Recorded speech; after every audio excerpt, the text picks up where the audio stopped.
Welcome back to another episode of Iniquitous News. I am your host, Lawrence Johnson. Happy Friday, and let me tell you, trouble in the White House. It is spewing.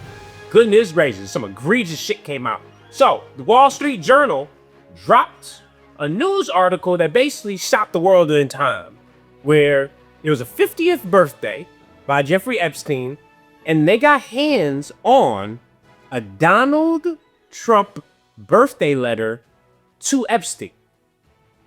As you can see, there's no image of the actual birthday letter, though. So, like, obviously, I take this with a grain of salt, but at the same time, it's just like, does make a lot of sense why he would automatically just all of a sudden start switching the fuck up recently in the last 48 hours.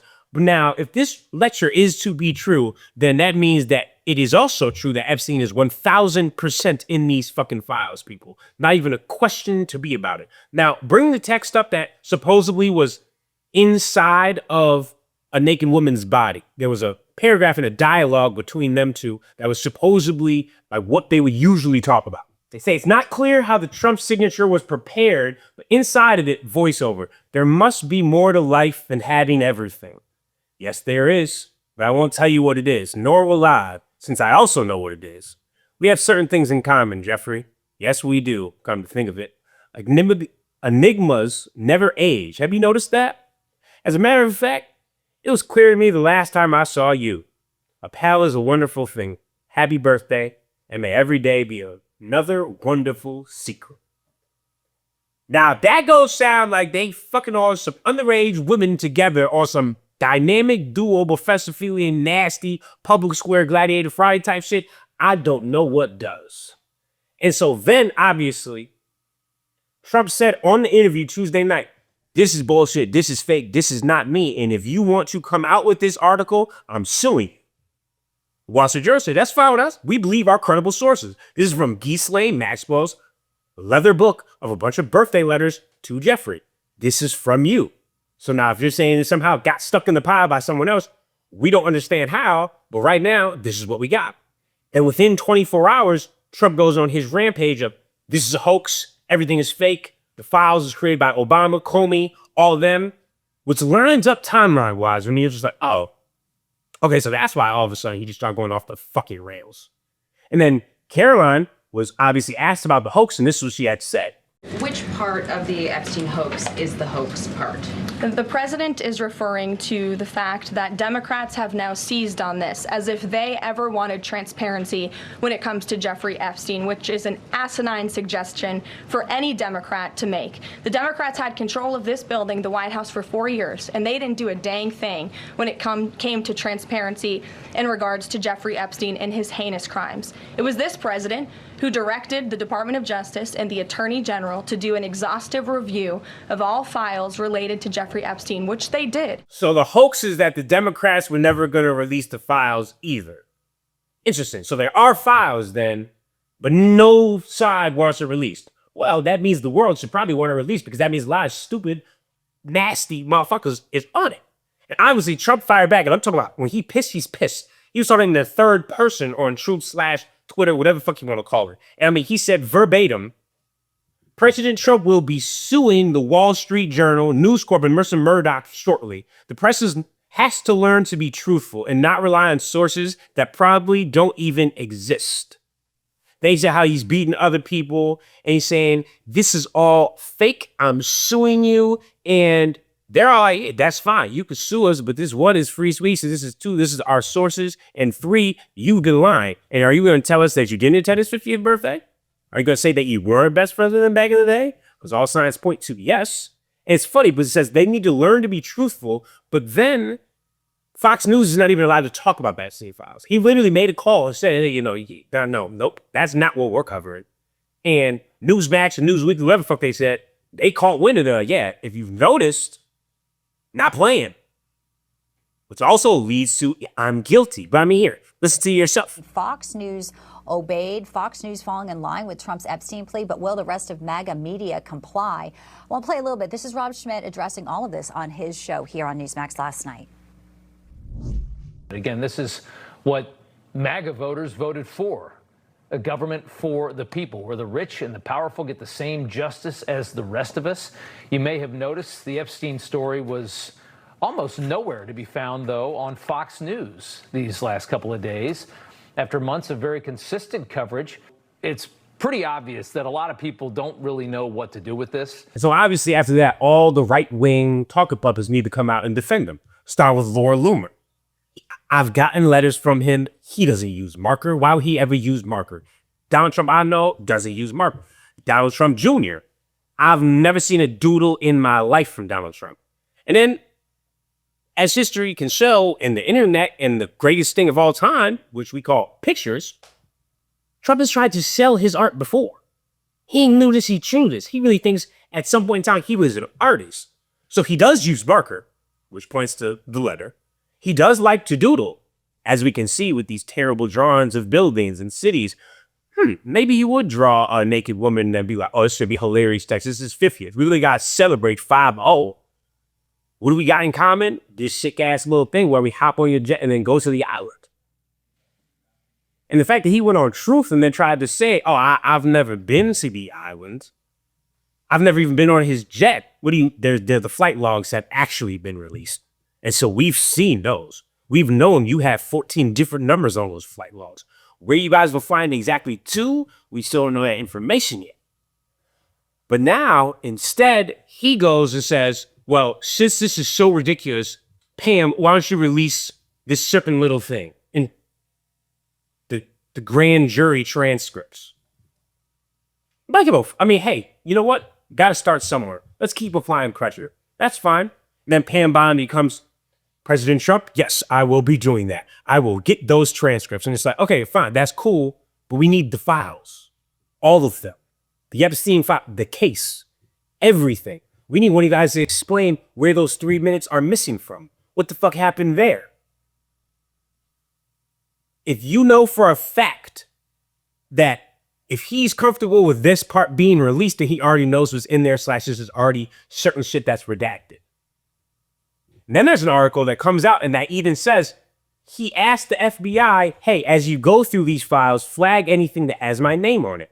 AKA, now are you going to redact that part? Or are you going to be like, oh, okay, we're not going to produce that part. Or I can show these parts of the files as long as they don't show me. I will say he's playing chestnut champions when it comes to defending himself as a child pedophile for show. But all signs going to the direction that this man has a lot to hide and he's doing anything and everything to hide it. And then there's these fucking idiots like Nancy Pelosi that takes time to go on the TV and say, well, you know, I just feel like this is taking off of the kitchen table issues and taking from all. Shut the fuck up and get out the kitchen then. This is the most important thing that's going on in America right now to this day. And if anything, that just points to the direction that you and some of your friends are probably also guilty of doing this sick ass shit. I don't care if it's left or right. Who's ever on this list needs to be put on Front Street and get the fuck out. Hey, Epstein's banks are still very active. 4,000 plus transactions over $1 billion during Epstein's little run. You're going to tell me this is all for one person? I mean, let's do it yourself. Transfers adding up to nearly $1.1 billion flowing in and out of just one of Mr. Epstein's bank accounts. If you ask me, that is more than 4,000 potential lines of investigation right there. Hundreds of millions more flowed through other accounts. That's even a lot more to investigate.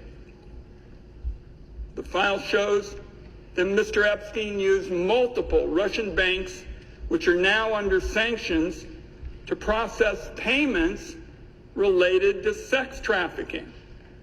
A lot of the women and girls he targeted came from Russia, Belarus, Turkey, and elsewhere.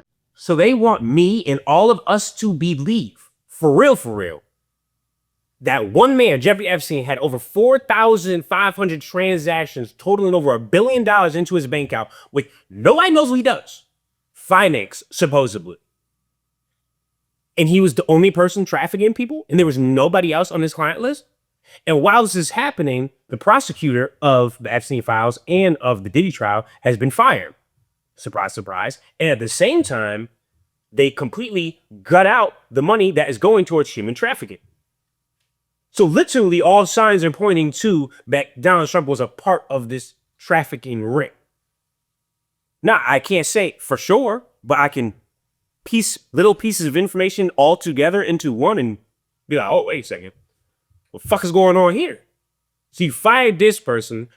Soon as you heard that your birthday letter was found out, you said it's fake, I'm going to sue you. And then the next 24 hours, all of a sudden, everything is a hoax. This is not real. And then you abandon your entire base and call them stupid and say, if they still want to look at the Epstein files, they're not America first and you're not a Trump supporter. The gaslighting is unfucking believable. I almost gotta give you a round of applause. This shit right here, but it's almost impressive. And basically all of Trump supporters, not all of them, the ones that aren't on their knees, dick sucking all the time, they're starting to turn on him, where it's like, nah, you lost me. People like Nick Fuentes, people like that used to support him. Obviously, Christian Kirk, he's never gonna turn. He's on his knees forever. However, how high, Mr. Trump? How high do I have to jump? Bondi, she's stuck for good because that's what her position is. Caroline, she asked to lie for them, but even she's starting to look distraught. But at the end of the day, if this birthday lecture is real, it's caught red-handed and we need to open up all the files and we need to actually drain the swamp and these people need to pay a price. I picked Gladiator Friars, but I know that's going to be too violent for most people. So however long it is in prison, that shit needs to happen yesterday. And speaking of, where does this all stem back to? As usual, Israel. Because Epstein, Mossad agent.